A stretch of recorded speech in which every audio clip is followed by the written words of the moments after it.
I had these obsessive desires and thoughts wanting to control them, to,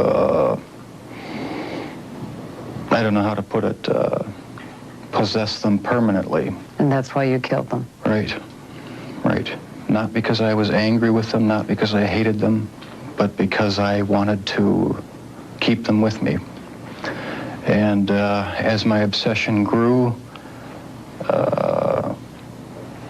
I was saving body parts such as skulls and skeletons.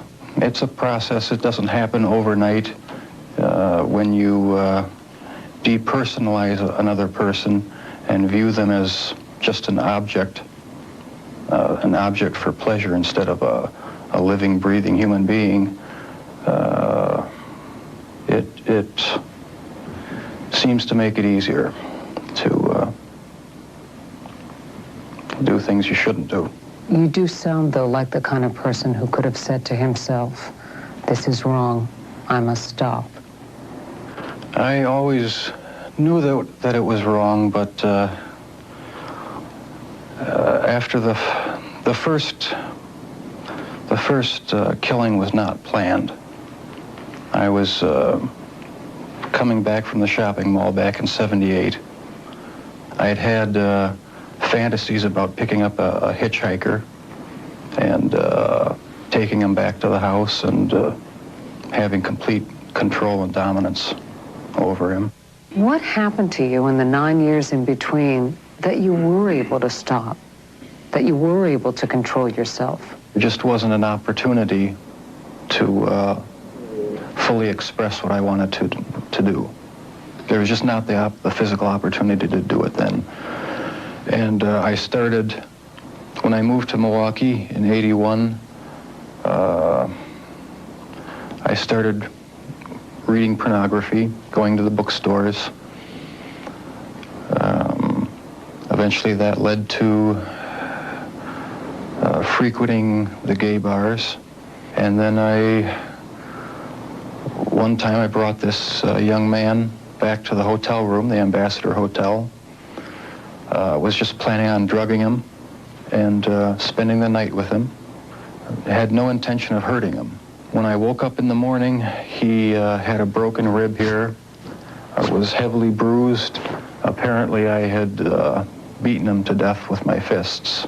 And you have no memory of it? I have no memory of it. But that's what started the whole spree all over again. When you killed these men, afterwards, were you repulsed? Were you upset? No, at the time, it was almost addictive. It was almost a surge of energy. I wouldn't have to worry about any of their needs or anything. I just had complete control of the situation. Why did you photograph them? It was my way of remembering their appearance, their physical beauty. I also wanted to keep something. If I couldn't keep them there with me whole, at least I felt that I could keep their skeletons. And I even went so far as planning on setting up an altar with the 10 different skulls and skeletons. And what was the purpose of the altar going to be? As a sort of memorial, a point where I could, I don't know, it's so bizarre and strange, it's hard to describe. A place where I could collect my thoughts and feed my obsession.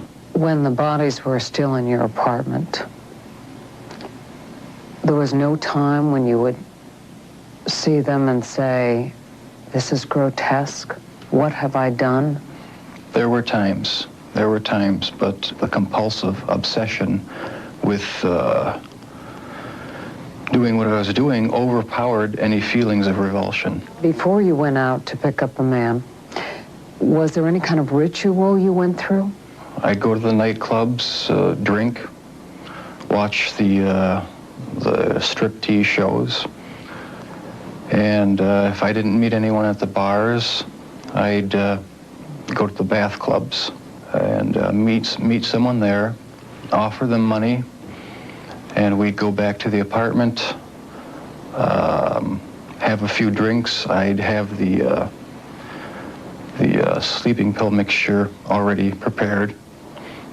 Person would drink it, fall asleep, and that's when they would be strangled. I felt so hopelessly evil and perverted that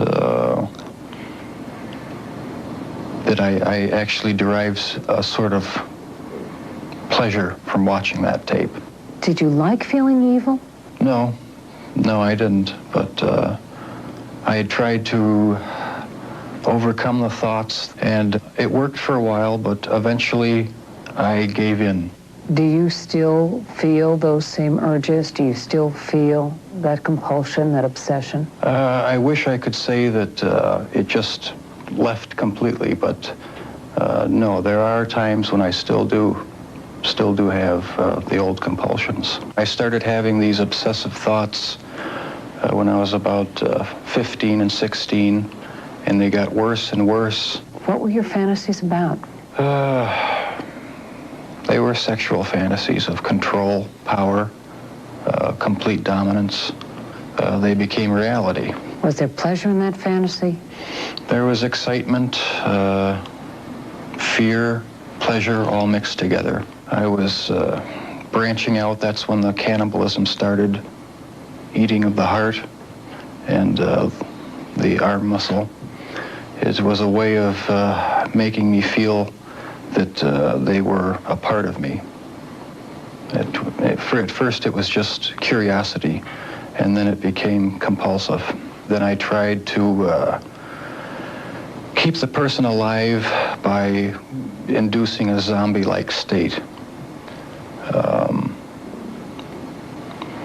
By injecting first dilute acid solution into their brain or hot water, and it never did completely work. Could someone like you be stopped? Could you be helped? No, I was